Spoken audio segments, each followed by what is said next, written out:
America is a unique country.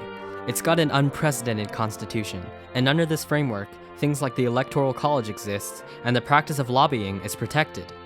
While many would consider those mechanisms to be weird and confusing, what a lot of people overlook is that America's legal system, Anglo-American law, is also an oddball. Anglo-American law, better known as common law, is the eccentric legal system practiced in the United States, United Kingdom, and most members of the Commonwealth. Notice how I described it as eccentric or abnormal, and that raises the question of what is a normal legal system. Well, when we think about the concept of law, we often picture a large set of rules written with sophisticated languages or statutory texts, that is. For example, the earliest law code derived by humans is the Code of Ur-Nammu, practiced by the Sumerians about 4,000 years ago. In short, similar statutory laws can be found across the ancient world. India had the Code of Manu, China had the Tang Code, Rome had the Law of 12 Tables, and the list goes on. In general, even though different civilizations developed in isolation throughout most of history, as soon as it develops and matures to a certain extent, it will form its own statutory laws. As a matter of fact, one of the most important milestones for statutory law was achieved by Napoleon. Besides being a military genius, he also left the French people the Napoleonic Code. Napoleon, as we all know, came into power after the coup of 18 Brumaire in 1799, and on the same night he declared to establish a new legal framework for France. In order to produce this new set of law, Napoleon delegated 4 prominent jurists to be responsible for the drafting, and the draft was completed by 1801. And of course, Napoleon did not believe that the wisdom of only 4 men was enough, so he called for a review committee by the Council of State, whose first consul is Napoleon himself. After more than 100 sessions of intensive scrutiny, with Napoleon himself participating and uttering frequently in these sessions, the code was finally published in 1804. The final result was a beautiful legal system with elegant words and rigorous ideals. It should be noted that Napoleon did not go through all this hustle in a vacuum environment. The urgency of his actions must be justified by some sort of motive, and it's quite obvious when we consider the timeline. Clearly, Napoleon wanted to become the emperor.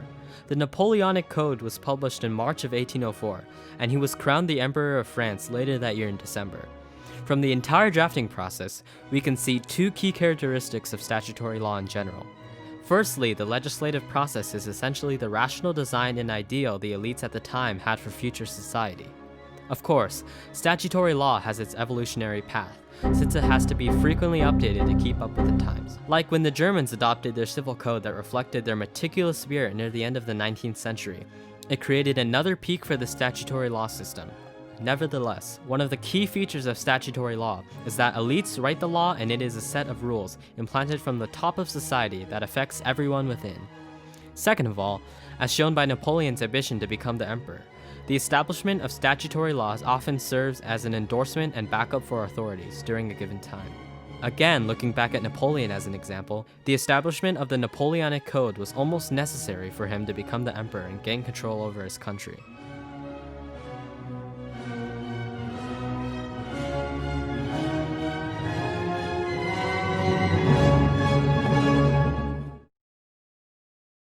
Now that you've learned the 2 characteristics of statutory law, when you examine the Anglo-American law system, or common law, you will find it to be quite outlandish. Comparable to statutory law, Anglo-American law also has 2 defining features.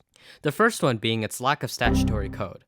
Instead, all of the laws are layered and accumulated based on judicial decisions and reports of decided cases. And if you are to trace back its earliest origin, you can trace it all the way back to ancient stuff like Germanic law, the law of the Germans before their contact with Romans. Even to this day, there still isn't a complete statutory code for Anglo-American legal systems.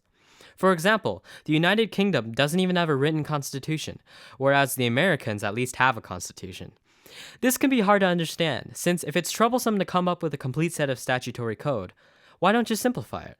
After all, no matter how short the code is, it's still statutory, and therefore serves as the final authority. So how do we fathom a legal system without a set of statutory code? You may argue that in the US or any countries that practice Anglo-American law, there are still written law codes, and that's 100% right. But the difference is that those codes only serve as reference books or guidelines for lawyers and judges, because the entire Anglo-American legal system is usually case-centered and hence judge-centered. Most of the time, the result of a case is based on free evaluation of evidence through inner conviction of the judge. Free meaning free from interference from illegal practices such as bribery or coercion. Inner conviction meaning sentencing based on experiences and legal precedents after rounds of debate and evidence being presented. The second feature of Anglo-American law, as opposed to statutory law, is that it is not an endorsement of certain authority or power, because even finding its origin is an incredibly hard thing to do.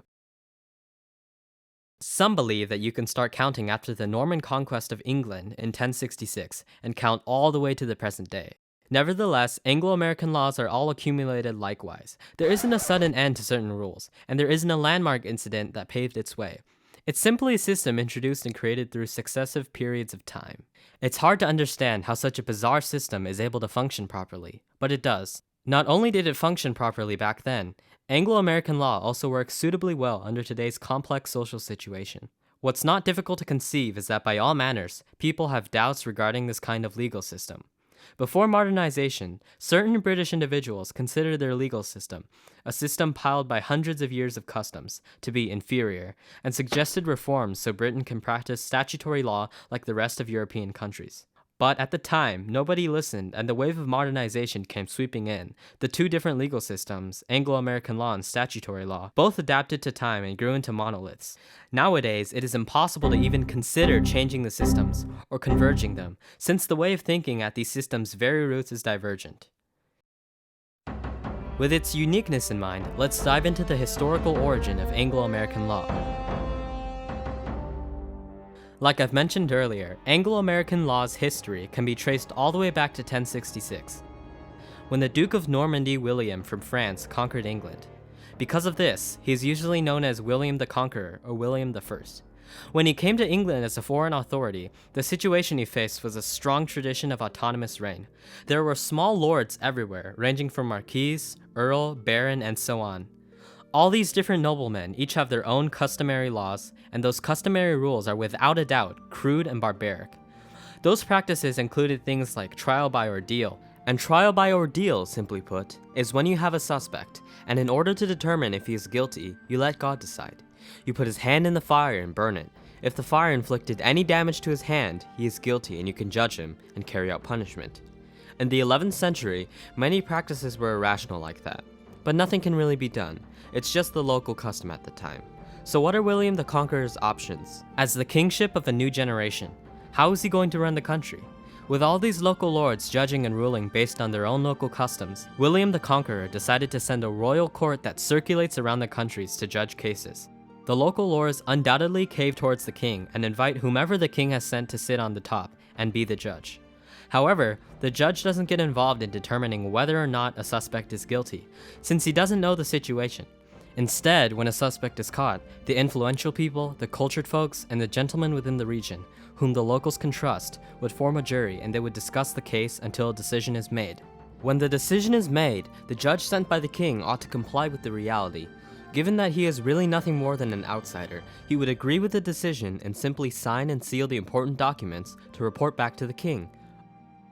Our jury trial today has its roots in these royal court trials that I've just described.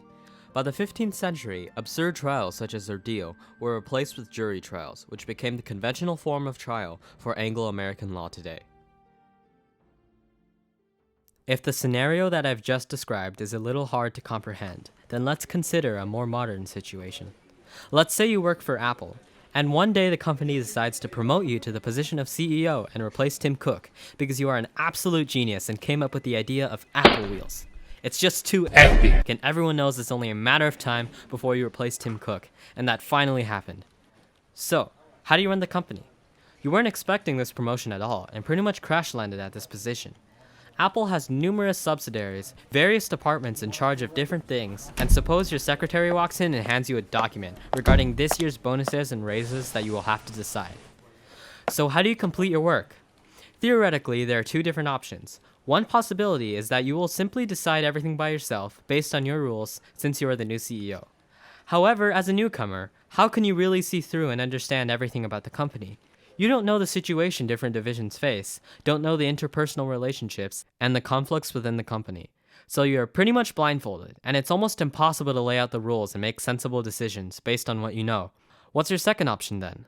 Well, given the situation, the most rational move is to check how the raises and bonuses were arranged last year before you became CEO, and make your decisions based on that, making mostly the same arrangements, if not exactly the same as last year.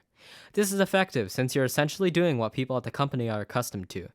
Now you can probably see the connections between this modern-day scenario and what William the Conqueror had to deal with. The same strategy is being employed in both scenarios. If you, the new CEO of Apple in our hypothetical situation, want to have control over the company, it's not the best idea to set unified rules and standards subjecting everyone from the top. Instead, you should send inspection groups to different departments and subsidiaries, and they will discuss the bonuses and raises. The employees have a chance to express their complaints and suggestions, and all of this is reported back to you. With their inputs and last year's arrangements as a reference, you can make decisions and gradual changes. This is almost the only method that will ensure your authority is held. Compared to establishing a new set of rules in the very beginning and causing chaos within the company, what William the Conqueror faced is essentially the same to our hypothetical crash-landed CEO situation. And so, case laws, customary laws, mixed in Anglo-American law, this legal system assembled itself from 1066 all the way to the present day. Our generation lives in the information age, where the internet is still in its nascent form. Our future is marked by rapid adaptation of new technologies, and it will be a very unfamiliar one. Some experiences and rules from the past may soon become non-functional. So how do we face such an uncertain future? A sensible behavior is, towards the future, do be a little cautious.